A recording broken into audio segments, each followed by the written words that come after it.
Now question number 4 करते हैं हम। If a box of sweets it's divided among 24 childrens they will get 5 sweets each. How many would each get if the number of children is reduced by 4। क्या कहता है question? कहते हैं एक sweets का बॉक्स है, मिठाई का एक डब्बा है, 24 चिल्ड्रंस में वो मिठाई जो है आपने डिस्ट्रीब्यूट करनी है। हर एक बच्चे को 5 स्वीट्स मिलती है। How many would each get, हर एक बच्चे को अब कितनी स्वीट्स मिलेगी अगर आप नंबर ऑफ चिल्ड्रन कम कर दो बाय 4, मतलब 4 बच्चे आप निकाल दो। एक क्लास में 24 स्टूडेंट्स हैं, 24 स्टूडेंट्स को हर एक बच्चे को 5 स्वीट्स मिलती हैं खाने के लिए। अब कहते हैं उनको कितनी स्वीट्स मिलेंगी अगर आप क्लास में से 4 बच्चे निकाल देते हो। तो देखिए बच्चे कैसे करना है, सेम थिंग आप यहाँ पे लिखोगे सबसे पहले number of children. Number of children starting में क्लास में कितने थे? 24।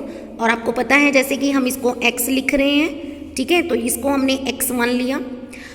और हर एक बच्चे को नंबर ऑफ़ स्वीट्स मिलती हैं, स्वीट्स को हम y ले लेते हैं। तो नंबर ऑफ़ स्वीट्स कितनी मिली थी क्लास में? हर एक बच्चे को 5 स्वीट्स मिली थी। अब वो सेकंड केस आपसे पूछ रहे हैं कि अगर आपके पास नंबर ऑफ़ चिल्ड्रन 4 बच्चे क्लास में से निकाल दो, 24 में से 4 स्टूडेंट्स आपने निकाल दिए, तो अब आपके क्लास में स्टूडेंट्स कितने रहे? 20।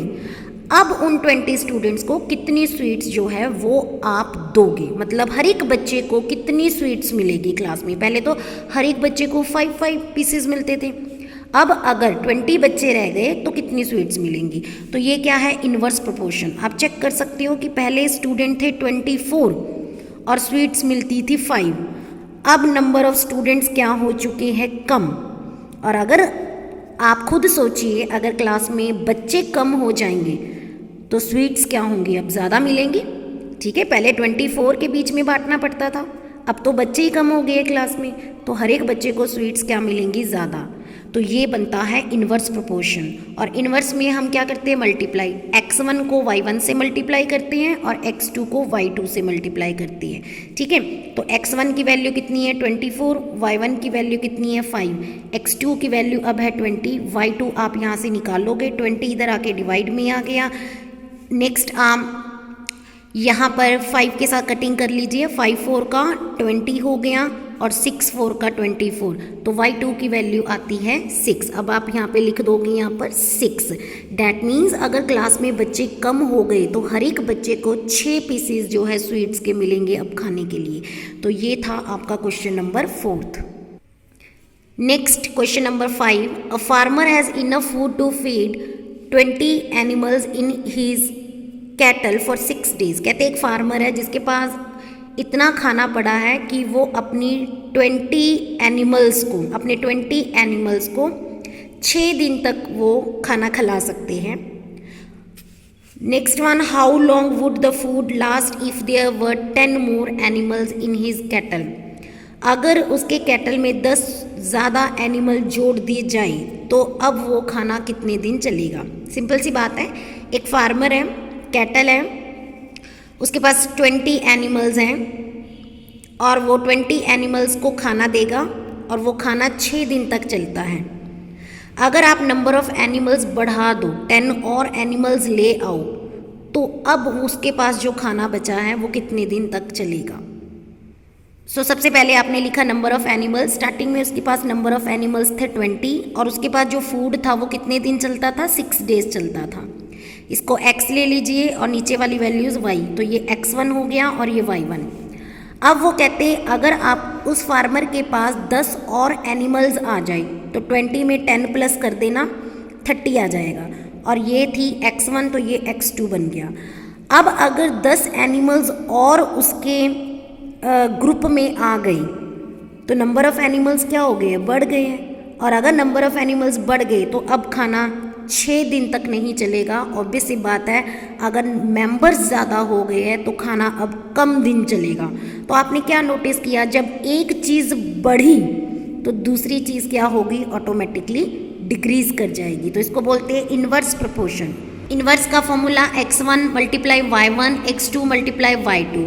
पहले स्टार्टिंग में नंबर ऑफ़ एनिमल्स थे 20 और फूड चलता था 6 डेज़। अब नंबर ऑफ़ एनिमल्स हो गए 30 क्योंकि 10 और आ गए, 20 में 10 प्लस किया 30। अब हमने देखना है कि कितने दिन फूड चलेगा, तो y2 निकालना है। 20 मल्टीप्लाई 6 डिवाइड करके आ गया 30 नीचे, 6 5 का 30, 5 4 का 20।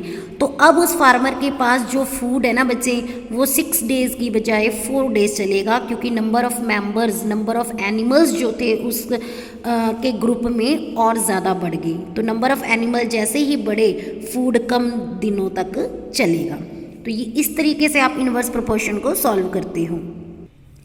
Next one, a contractor estimates that 3 person could revise Jasminder house in 4 days. एक कॉन्ट्रैक्टर है, कॉन्ट्रैक्टर क्या होता है, जो घर बनाता है, घर तैयार करता है। उसने एक अंदाज़ा लगाया कि 3 लोग मिलकर जसमिंदर का घर जो है वो 4 दिन में कंप्लीट कर सकते हैं। If he uses 4 person instead of 3, अगर वो 3 लोगों की जगह 4 लोगों को यूज़ करे तब वो काम कितने दिन में ख़त्म करेगा। तो ये क्वेश्चन भी बनता है इनवर्स का। स्टार्टिंग में नंबर ऑफ़ पर्सन थे 3 और वो घर को कंप्लीट करने के लिए 3 लोग, नंबर ऑफ़ डेज जो लगा रहे थे वो थे 4 दिन। 4 दिन में उन लोगों ने, जो 3 लोग थे, 3 लोगों ने 4 दिन में घर को कंप्लीट करना था। अब कहते अगर 3 लोगों की जगह नंबर ऑफ़ पर्सन बढ़ जाए, 4 हो जाए, मतलब 3 पर्सन की जगह पे 1 पर्सन और आ गया और नंबर ऑफ़ पर्सन हो गए टोटल 4। 4 लोग मिलके अब कितने दिन में काम खत्म करेंगे। तो अगेन इनवर्स है। देखिए नंबर ऑफ़ पर्सन के बढ़ने से काम क्या होगा, जल्दी खत्म होगा। पहले 3 लोग किसी काम को 4 दिन में ख़त्म कर रहे थे, अब लोग हो गए 4, तो काम क्या होगा, जल्दी ख़त्म होगा। तो एक चीज़ के बढ़ने से दूसरी चीज़ क्या हो रही है, कम। ये है इनवर्स प्रोपोर्शन। ऊपर की वैल्यूज़ x होती है, नीचे की वैल्यूज़ y। इनवर्स में आप मल्टीप्लाई करते हो, x1 multiply y1, x2 multiply y2।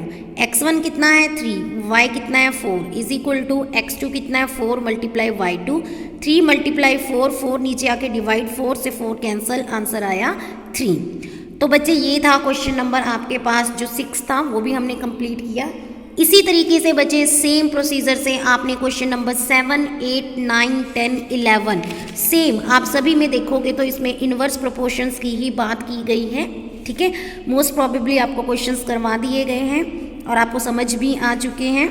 तो आपने बाकी रेस्ट ऑफ द क्वेश्चन जो है सेम मेथड से सॉल्व करने हैं। तो आज की क्लास में 13.2 को हम यहाँ पे सम अप करते हैं और इसी के साथ आपका 13 चैप्टर भी यहीं पे ख़त्म होता है। आपने पूरा चैप्टर क्या है इसी तरीके से रिवाइज करना है। So thank you very much and have a nice day.